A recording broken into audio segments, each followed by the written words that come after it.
الحمد لله نحمده ونستعينه ونستغفره ونؤمن به ونتوكل عليه ونعوذ بالله من شرور أنفسنا ومن سيئات أعمالنا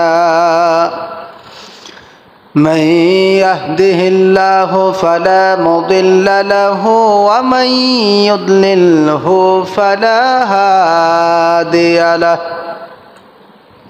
ونشهد أن لا إله إلا الله وحده لا شريك له ونشهد أن سيدنا وحبيبنا ومولانا محمد صلى الله عليه وسلم أرسله بالحق بشيرا ونذيرا وداعيا إلى الله بإذنه وسراجا منيرا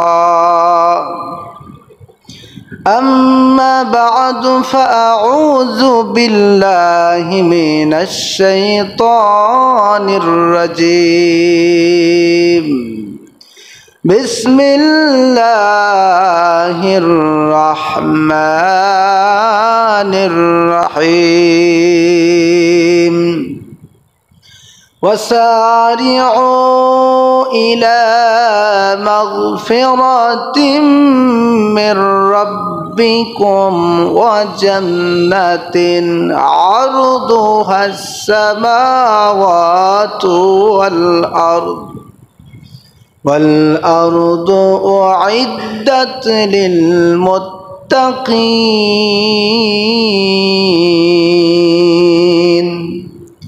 صدق الله العظيم وصدق رسوله النبي الحبيب الكريم ونحن على ذلك من الشاهدين والشاكرين والحمد لله رب العالمين إن الله وملائكته يصلون على النبي يا أيها الذين آمنوا صلوا عليه وسلموا تسليما اللهم سيدنا مولانا محمد وعلى علي سيدنا مولانا اللهم صل على مولانا محمد وعلى علي سيدنا حبيبنا জিকির করি লা ইলাহা ইল্লাল্লাহ লা ইলাহা ইল্লাল্লাহ লা ইলাহা لا إله حسبي ربي جل الله ما في قلبي غير الله نور محمد صلى الله لا إله إلا الله جر لا إله محبت لا ইলাহা আসমানের মালিক যে আল্লাহ জমিনের মালিক সেই আল্লাহ হায়াতের মালিক যে আল্লাহ মৌতের মালিক সেই আল্লাহ বলো লা ইলাহা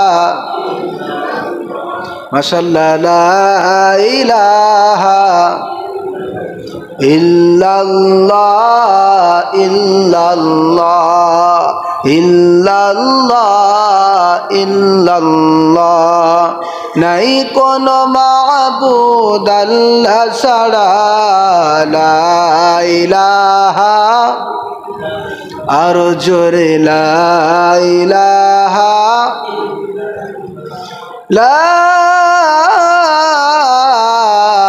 ইলাহা ইল্লাল্লাহু মুহাম্মাদুর রাসূলুল্লাহ সাল্লাল্লাহু আলাইহি ওয়াসাল্লাম আল্লাহুম্মা সাল্লি ওয়া সাল্লিম ওয়া বারিক আলাইহি।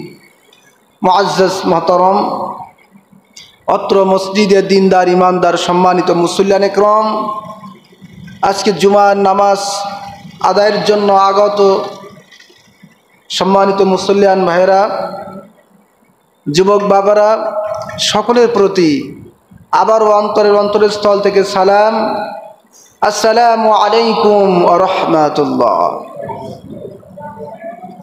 আমরা সর্বপ্রথম সেই আল্লাহ সুবহানাহু ওয়া তাআলার দরবারে অসংখ্য শুকরিয়া আদায় করি যে মহান রব্বুল আলামিন আমাদেরকে দীর্ঘ একটি মাস সিয়াম সাধনার পরে, রোজা রাখার পরে, ঈদুল ফিতরের পরের দিনে জুমার নামাজ আদায়ের জন্য আল্লাহর ঘর মসজিদে একেবারে সকলের আগে ভাগে এসে বসার তৌফিক দান করেছেন। খুশি হয়ে দিল থেকে সকলেই বলি আলহামদুলিল্লাহ। আওয়াজটা উঁচু করে আবারও বলি আলহামদুলিল্লাহ। লক্ষ কোটি দরুদ সালাম প্রেরণ করছি আমাদের সেই প্রাণপ্রিয় আখিরি নবীজির শানে, যে নবী যে রাসূল সৃষ্টি না হলে আল্লাহ পাক কিছুই সৃষ্টি করতেন না, সেই মহান নবীর প্রতি প্রাণ ভরা দরুদ সালাম বলছি সাল্লাল্লাহু আলাইহি ওয়াসাল্লাম। হাজরিন, আজ পবিত্র মাহে শাওয়াল মাসের প্রথম জুমা। আজকে জুমার আলোচ্য বিষয় রমজানের শিক্ষা সম্পর্কে।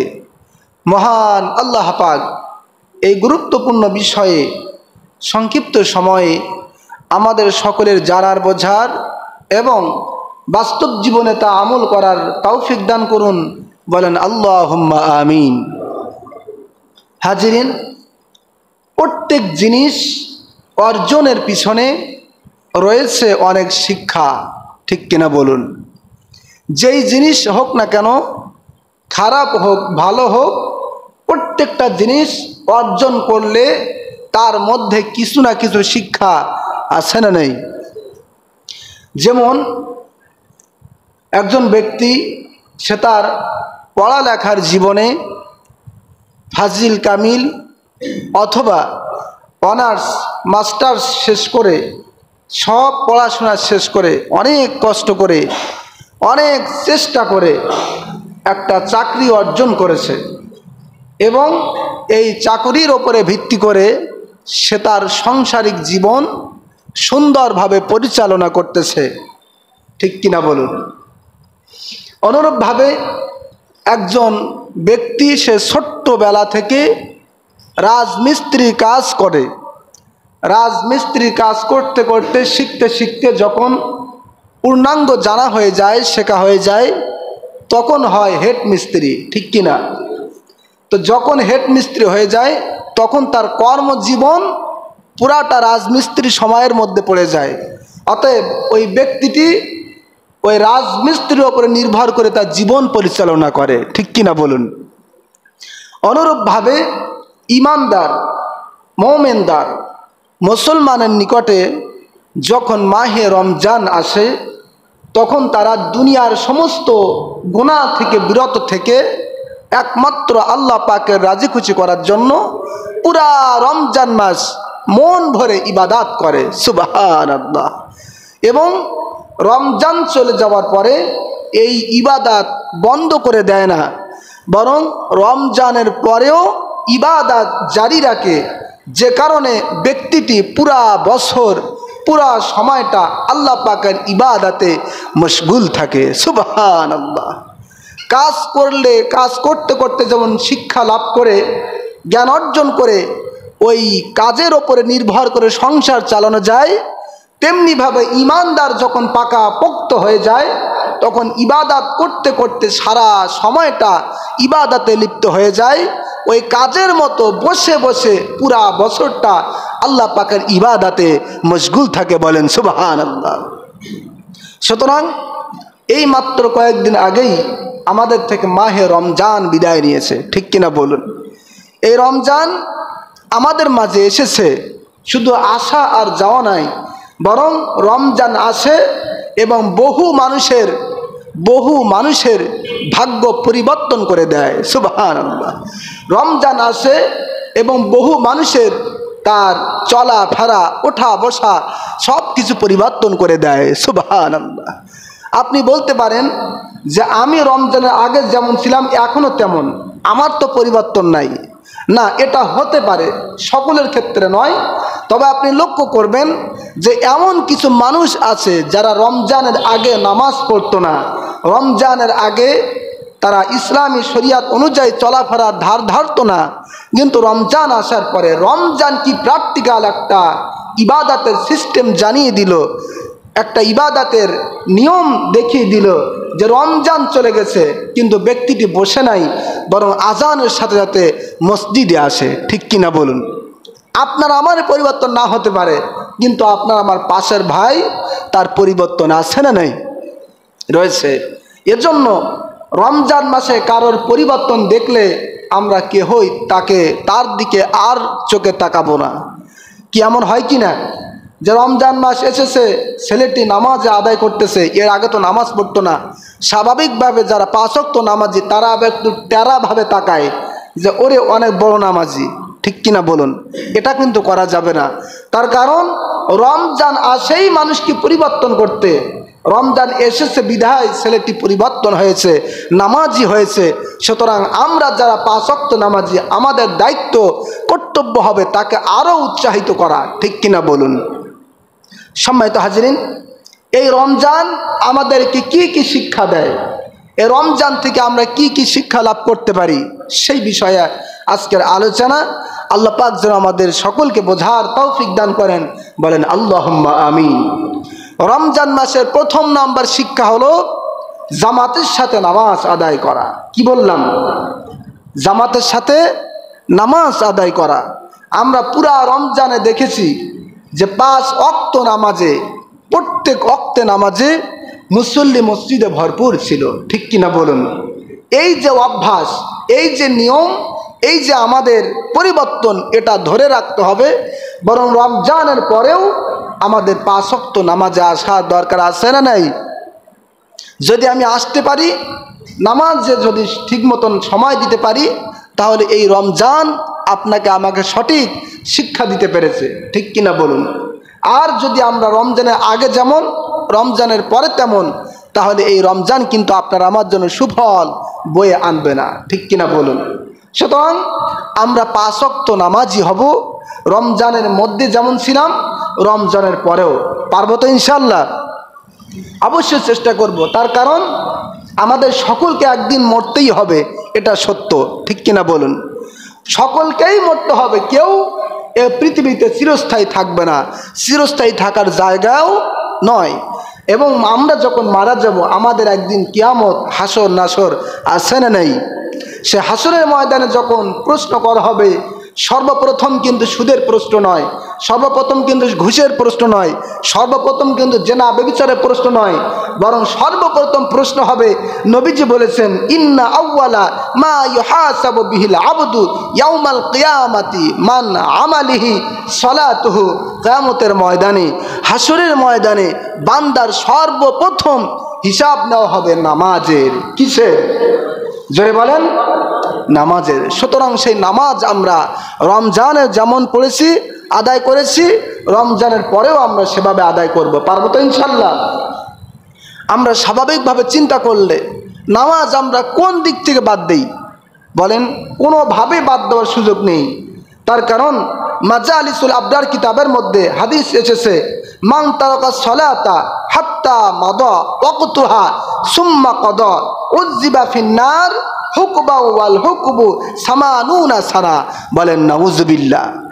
হাদিসের মধ্যে এসেছে, যেই ব্যক্তি এক ওয়াক্ত নামাজ কাজা করবে ওই ব্যক্তিকে এক হুকবাকাল আল্লাহর জাহান্নামের আগুনে জ্বলতে হবে। জোরে কর নাউযুবিল্লাহ। নামাজ কয় ওয়াক্ত কাজা? কথা বলুন। এক ওয়াক্ত। এক ওয়াক্তর বিনিময়ে কয় হুকবাকাল থাকতে হবে? এক হুকবাকাল। এক ওয়াক্তর বিনিময়ে এক হুকবাকাল। এই এক হুকবাটাকে মুফাসসিরগণ মুহাদ্দিসগণ ব্যাখ্যা করেছেন যে আখিরাতের এক হুকবা সমান দুনিয়ার ৮০ বছর। কত বছর? ভালো করে বুঝবেন। আখিরাতের এক হুকবা সমান দুনিয়ার ৮০ বছর, আর আখিরাতের এক দিন পরিমাণ সমান দুনিয়ার ৫০,০০০ বছর। বলেন আল্লাহু আকবার। তার মানে এটা থেকে আমরা কি বুঝি? যে এক ওয়াক্ত নামাজ কাজা করলে পরে দুনিয়ার হিসাব অনুযায়ী লক্ষ লক্ষ কোটি কোটি গুণ বছর আল্লাহর জাহান্নামের আগুনে জ্বলতে হবে। জোরে কর নাউযুবিল্লাহ। সুতরাং আমরা কেউ কি এই নামাজ ছেড়ে দিতে পারি? কথা বলুন। আমরা অবশ্যই রমজানের ভিতরে যেমন, রমজানের বাইরেও তেমন, রমজান মাসে যেমন নামাজে ৫ ওয়াক্ত মসজিদে এসেছি, জামাতে আদায় করেছি, রমজানের পরেও আমরা সেভাবে আদায় করব। আল্লাহ পাক যেন আমাদের সকলকে তৌফিক দান করেন। বলেন আল্লাহুম্মা আমিন। মাহে রমজানের দ্বিতীয় শিক্ষা হলো কোরআনুল কারীম তেলাওয়াত করা। কি করা?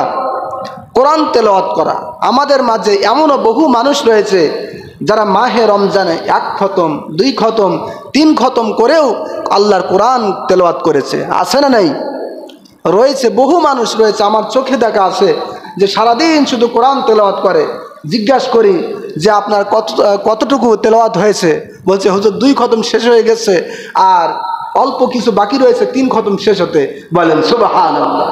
সুতরাং মাহে রমজানে আমরা মন ভরে কোরআন তেলাওয়াত করি। রমজান যখন চলে যায় আমরা কি এই কোরআন তেলাওয়াত বন্ধ করতে পারি? বলেন না। বরং রমজান মাসে আমরা একটু সময় বেশি পাই, এজন্য বেশি তেলাওয়াত করি। রমজানের পরে একটু সময় কম পেলেও আমরা তেলাওয়াত বন্ধ করব না, বরং রমজানের পরেও একটু একটু করে হলেও আমরা তেলাওয়াত করব, নিয়াত করব, মাসে ১ খতম হলেও আমরা সকলে আল্লাহর কোরআন তেলাওয়াত করব। বলেন সুবহানাল্লাহ। তার কারণ আল্লাহর হাবিব জনাবে রাসূল কারীম সাল্লাল্লাহু আলাইহি ওয়াসাল্লাম জামে তিরমিজি হাদিসের মধ্যে হাদিস বর্ণনা করেন, নবীজি বলেন, ইন্নাল্লাযী লাইসা ফি জাওফিহি শাইউম মিনাল কুরআন কাল বাইতিল খরাবি। যার দেহের মধ্যে, যার শরীরের মধ্যে আল্লাহর কোরআন নাই, আল্লাহর কোরআনের আমল নাই, আল্লাহর কোরআনের তেলাওয়াত নাই, ওই ব্যক্তিটি খালি ঘর তুল্য। নাউযুবিল্লাহ। একটা ঘর, যে ঘর তার মধ্যে কোনো আসবাবপত্র নাই, কোনো কিছু নাই, শুধু ঘর। আচ্ছা বলেন ওই ঘরের দাম বেশি, না যে ঘরের মধ্যে আসবাবপত্র সংসারিক সব কিছু রয়েছে সেই ঘরের দাম বেশি? কোন ঘরের দাম বেশি হবে? যে ঘরের মধ্যে সব কিছু আছে, ঠিক কিনা বলুন। তার কারণ শুধু ঘর নিয়ে তো মানুষ বসবাস করতে পারে না, বরং ঘরের মধ্যে সংসারিক জিনিসপত্র থাকলেই তো মানুষ বসবাস করার উপযোগী হবে, ঠিক কিনা বলুন। তো নবীজি বলছেন, যারা কোরআন তেলাওয়াত করে না, যারা কোরআনের আমল করে না, তাদের দেহ, তাদের শরীর খালি ঘর তুল্য। জোরে কর নাউযুবিল্লাহ। আর কোরআন তেলাওয়াত করলে ওই দেহটা আর খালি থাকে না, বরং ওই আসবাবপত্র দিয়ে পরিপূর্ণ ঘরের মতো এই দেহটা পরিপূর্ণ হয়ে যায়। বলেন সুবহানাল্লাহ। আল্লাহর হাবিব কোরআন তেলাওয়াতের ক্ষেত্রে নবীজি বলেছেন, আল্লাহর কোরআন এমন একটি কোরআন, কোন বান্দা বান্দি যদি কোরআন পাকের একটি হরফ তেলাওয়াত করে, সঙ্গে সঙ্গে আল্লাহ রব্বুল আলামিন তার আমলনামায় 10 করে নেকি লিপিবদ্ধ করেন। সুবহানাল্লাহ। সুতরাং মাহে রমজানে আমরা যেভাবে মন ভরে ইবাদত বন্দেগী করেছি, মাহে রমজানের পরেও আমরা সেভাবে ইবাদত করব, সাথে সাথে আল্লাহর কোরআনও আমরা তেলাওয়াত করব। বলেন ইনশাআল্লাহ। সম্মানিত হাজিরিন, এই মাহে রমজানের তৃতীয়তম শিক্ষা হলো তাকওয়া অর্জন করা। তার কারণ আল্লাহ রাব্বুল আলামিন আমাদের মাঝে রমজানটি দিয়েছিল তাকওয়া অর্জনের জন্য। সুবহানাল্লাহ। কিসের জন্য? কথা বলুন, একটু জবান খুলে কথা বলুন। তাকওয়া অর্জনের জন্য। আল্লাহ পাক বলেছেন না, লাআল্লাকুম তাত্তাকুন, মাহে রমজান তোমাদেরকে দিলাম রোজা রাখবে যাতে তোমরা তাকওয়া অর্জন করতে পারো। সুবহানাল্লাহ। কি অর্জন করতে পারো? তাকওয়া। তাকওয়া কি? তাকওয়া হচ্ছে আল্লাহ ভীতি, আল্লাহর ভয় কলিজার মধ্যে রাখা। নবীজি বলেছেন তাকওয়া হা হুনা, তাকওয়া হা হুনা, তাকওয়া হা হুনা ওয়াইশিরু ফি সদরিহি। তাকওয়া হচ্ছে এখানে। তাকওয়া কোথায়? কথা বলুন। তাকওয়া এখানে, কলবে, অন্তরে, কলিজায়। তাকওয়া মুখে নয়, তাকওয়া দাড়ি টুপিতে নয়, তাকওয়া গালে আপনার শরীরের কোন জায়গায় নয়। নবীজি বলছেন ওয়াইশিরু ইলা সদরিহি আত-তাকওয়া হাহুনা। তাকওয়া হচ্ছে এখানে, কলিজায়, কলবে। বলেন সুবহানাল্লাহ। অর্থাৎ এই কলবটাকে রাখতে হবে আল্লাহর ভয়। আল্লাহর ভয় যার কলিজার মধ্যে থাকবে সেই ব্যক্তি হবে তাকওয়াবান, সেই ব্যক্তি হবে পরহেজগার, সেই ব্যক্তি হবে মুত্তাকি। বলেন সুবহানাল্লাহ। প্রিয় বাবাজিরা আমার, এই তাকওয়ার এত মূল্য, এত দাম। কোরআন কারীমের মধ্যে আল্লাহ রাব্বুল আলামিন নামাজের কথা 82 জায়গায় বর্ণনা করেছেন। আর শুধুমাত্র তাকওয়ার কথা আল্লাহ রাব্বুল আলামিন গোটা কোরআনের মধ্যে 940 বার বলেছেন। সুবহান। চিন্তা করুন একটু, যে নামাজ সবচেয়ে বড় ইবাদত, আল্লাহকে পাওয়ার মাধ্যম হচ্ছে নামাজ। সেই নামাজের কথা আল্লাহ পাক মাত্র 82 বার বলেছেন গোটা কোরআনের মধ্যে। আর তাকওয়া এমন জিনিস, যেই তাকওয়ার কথাটি আল্লাহ পাক গোটা কোরআনের মধ্যে 940 বার বলেছেন। সুবহানাল্লাহ। তাহলে আল্লাহ পাক কি বোঝাতে চাচ্ছেন? যে তাকওয়ার দাম কত বেশি। এই আল্লাহ ভীতি কলিজার মধ্যে রাখা, যে আল্লাহ পাক সব সময় আমাকে দেখতেছেন, দেখবেন, শুনবেন। তিনি আমাকে সব সময় তার ভিতরে রেখেছেন, তার করুণার মধ্যে রেখেছেন। এই যে কলিজার মধ্যে ভয়, এটা অনেক দামি জিনিস। বলেন সুবহানাল্লাহ। ভাইরা আমার, স্বাভাবিকভাবে প্রশ্ন আসতে পারে, আল্লাহ রাব্বুল আলামিন কোরআন কারীমের মধ্যে নামাজ এত বড় গুরুত্বপূর্ণ বিষয়, তারপর মাত্র 82 বার উল্লেখ করেছেন। আর তাকওয়ার কথাটি আল্লাহ পাক 940 বার, এতবার বলার কারণ কি? আল্লাহ রাব্বুল আলামিন এই কোরআনের মধ্যে তার ব্যাখ্যা করেছেন, বিশ্লেষণ করেছেন, তাফসীর করে দিয়েছেন। আল্লাহ রাব্বুল আলামিন বলেন ওয়াসারিউ ইলা মাগফিরাতিম মির রাব্বিকুম ওয়া জান্নাতিন আরদুহাস সামাওয়াতু ওয়াল আরদ উইদ্দাত লিল মুত্তাকিন।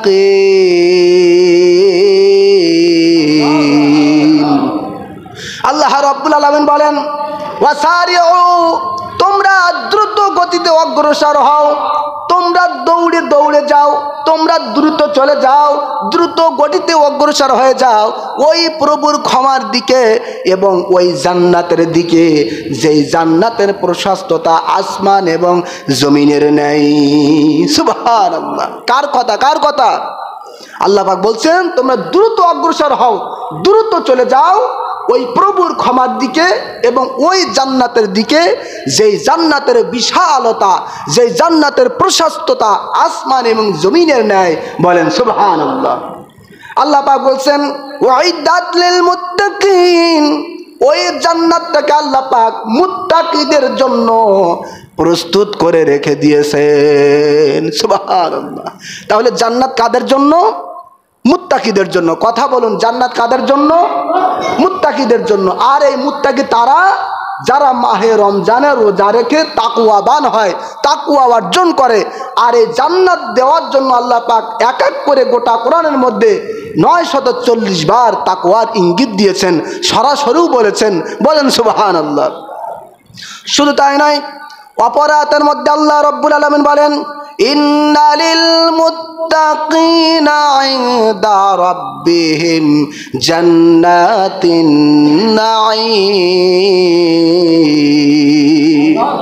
আল্লাহ পাক বলছেন যে আমি আল্লাহ পাক মুত্তাকিদের জন্য ভোগ বিলাসপূর্ণ অত্যন্ত সুন্দর জান্নাতুন নাঈম সৃষ্টি করেছি, তৈরি করেছি। বলেন সুবহানাল্লাহ। সম্মানিত হাজিরিন, এজন্য রমজান আসে আমাদের মাঝে তাকওয়া অর্জন করার জন্য, তাকওয়া আমাদেরকে দান করার জন্য, তাকওয়া নামক বিশাল ধনভাণ্ডার কলিজার মধ্যে স্থাপন করার জন্য রমজান আল্লাহ পাক আমাদের মাঝে দান করে থাকেন। সুবহানাল্লাহ। এবার একটা খুব সূক্ষ্ম বিষয়, খুব সূক্ষ্ম বিষয়, খুব চিন্তার একটা বিষয় বলছি, খুব ভালো করে শুনবেন। মহান আল্লাহ রাব্বুল আলামিন আমাদের মাঝে মাহে রমজান দিয়েছেন কিসের জন্য? তাকওয়া অর্জনের জন্য। কিসের জন্য? তাকওয়া অর্জনের জন্য।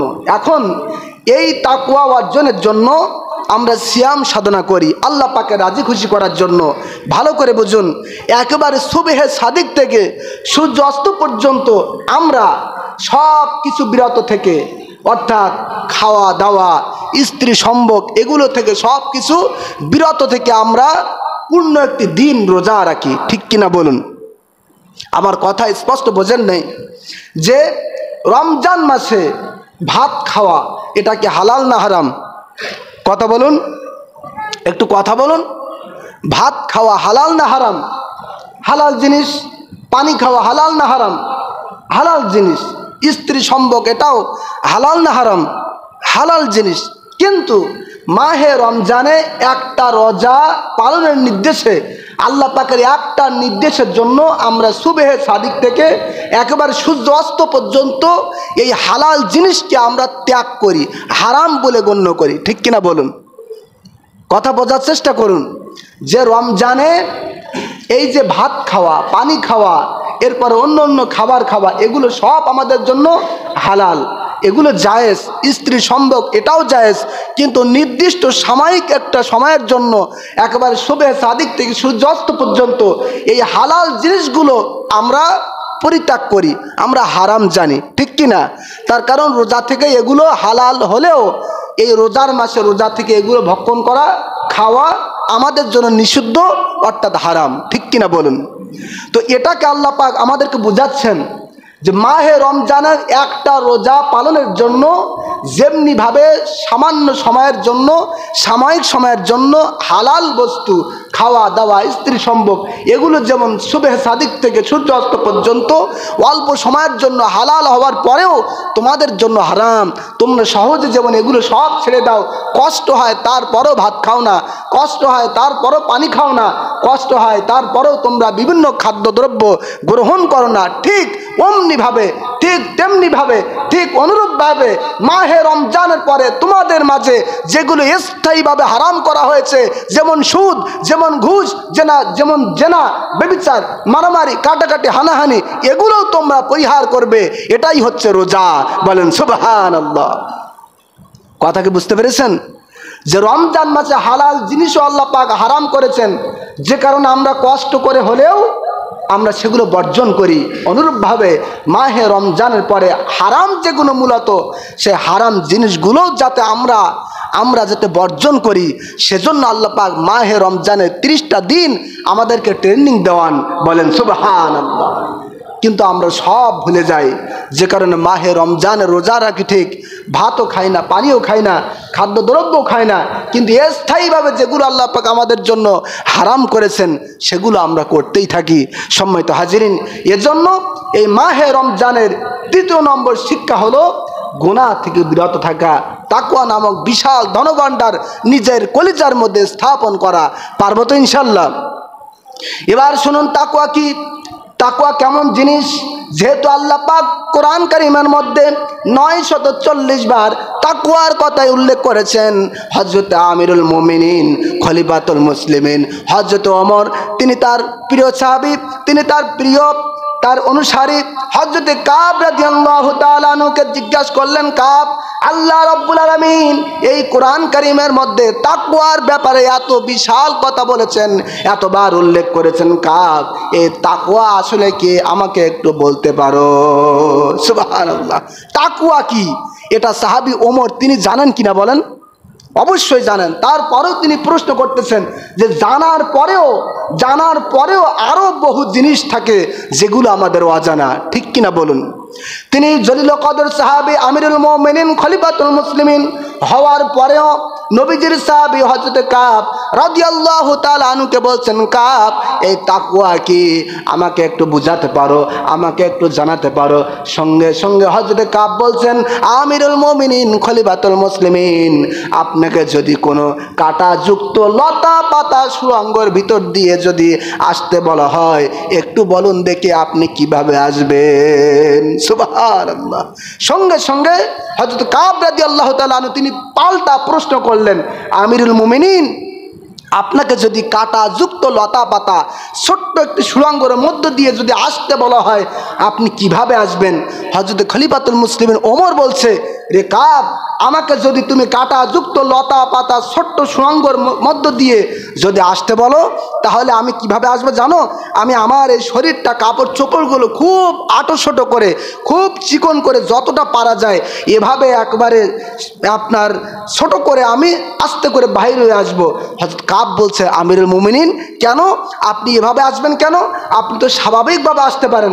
বলছে, না কাব, আমি যদি স্বাভাবিকভাবে আসি তাহলে ওই যে কাঁটাযুক্ত লতা পাতা, ওই যে কাঁটাগুলো আমার জামায় বেঁধে যাবে এবং টান দেবে, সব দিক থেকে যখন টান দিবে আমি আসতে পারবো না। এজন্য আমি আমার জামা কাপড়গুলো একেবারে জড়সড় করে ছোট করে আসবো, যাতে ওই কাঁটাযুক্ত লতা পাতা আমার গায়ে না বাঁধতে পারে। বলেন সুবহানাল্লাহ। হযরত কাব রাদিয়াল্লাহু তাআলা আনহু তিনি বলেন, আমিরুল মুমিনিন খলিফাতুল মুসলিমিন, আর দরকার নাই, আপনি যেই কথাটি বলেছেন এটার নাম হচ্ছে তাকওয়া। সুবহানাল্লাহ। এই পৃথিবীর জমিনের মধ্যে বহু মানুষ, বহু শ্রেণীর মানুষ থাকে। সবাই যে আল্লাহর ওলি বিষয়টা তেমন নয়, সবাই যে আল্লাহর ফেরেশতা বিষয়টা তেমন নয়, বরং বিভিন্নভাবে আপনাকে আমাকে গুনাহ, পাপ, সুদ, ঘুষ, বিভিন্নভাবে গুনাহ আপনাকে জড়িয়ে ধরতে পারে, কাটার মতো আপনার শরীরটাকে ছেয়ে ফেলতে পারে। কিন্তু ইমানদার যারা, মুমিনদার যারা, তারা ওই যে ওমর যেই কথাটি বলেছেন যে আমি আমার কাপড় চোপড় করে এমনভাবে রাখবো যাতে ওই কাটা আমার শরীরে না বাঁধতে পারে, ঠিক অনুরূপভাবে ইমানদার যারা, মুমিন যারা, তারা এমনভাবে দুনিয়াতে চলাচল করবে, এমনভাবে চলাফেরা করবে, দুনিয়ার গুনাহগুলো তার কাছে আসবে ঠিক, কিন্তু ওই দুনিয়ার গুনাহ তাকে ধরতে পারবে না। সুবহানাল্লাহ। এটাই হচ্ছে তাকওয়া। আর এটাই হচ্ছে আল্লাহ পাক আমাদের মাঝে শিক্ষা দেওয়ার জন্যেই আল্লাহ পাক মাহে রমজান দান করেছিলেন। বলেন আলহামদুলিল্লাহ। সম্মানিত হাজিরিন, এই মাহে রমজানের শিক্ষা সম্পর্কে খুবই সংক্ষিপ্ত সময়ে একটি কথা বললাম। আল্লাহ পাক যেন আমাদের সকলকে আমল করা তৌফিক দান করেন। বলেন আল্লাহুম্মা আমিন। এই শাওয়াল মাসের একটি আমল রয়েছে উল্লেখযোগ্য, যে আমলটা আমরা সকলে পালন করে থাকি। নবীজি সাল্লাল্লাহু আলাইহি সাল্লাম বলেছেন, মান সামা রমাদানা সুম্মা আতবাহু সিত্তাম মিন শাওয়াল কানা কাসিয়ামিদ দাহর। যে ব্যক্তি মাহে রমজানের রোজা রাখলো, তারপরে শাওয়াল মাসের এক করে 6টি রোজা রাখলো। কয়টি রোজা? কথা বলুন। 6টি রোজা, যে রোজাটাকে আমরা সুন্নাত রোজা হিসাবে জানি। নবীজি বলছেন, যে ব্যক্তি মাহে রমজানের রোজা রাখলো, তারপরে শাওয়াল মাসের 6টি রোজা রাখবে, ওই ব্যক্তি যেন সারা বছর রোজা রাখা সওয়াব অর্জন করবে। সুবহানাল্লাহ। রোজা কয়টি? কথা বলুন। এই শাওয়াল মাসের মধ্যে যে কোনো দিন আপনি থাকতে পারেন, তবে উত্তম হলো একদিন পরে একদিন থাকা। তাছাড়া আপনি যদি একটানা থাকতে চান সেটাও সম্ভব, যদি একদিন পরে একদিন এভাবে থাকতে চান সেটাও সম্ভব, যদি আপনি 2-3 দিন পর পর থাকতে চান সেটাও সম্ভব। অর্থাৎ এই মাহে আপনার শাওয়াল মাসের যে কোনো 6 দিনে 6টি রোজা রাখলেই এই সওয়াব আপনার আমার আমলের মধ্যে আল্লাহ পাক দান করবেন। সুতরাং আমরা এই রোজাটাও সকলে রাখার চেষ্টা করব ইনশাআল্লাহ। আল্লাহ পাক যেন আমাদের সকলকে তৌফিক দান করেন। আমিন। ওয়া আখিরু দাওয়ানা আনিল হামদুলিল্লাহি রাব্বিল আলামিন।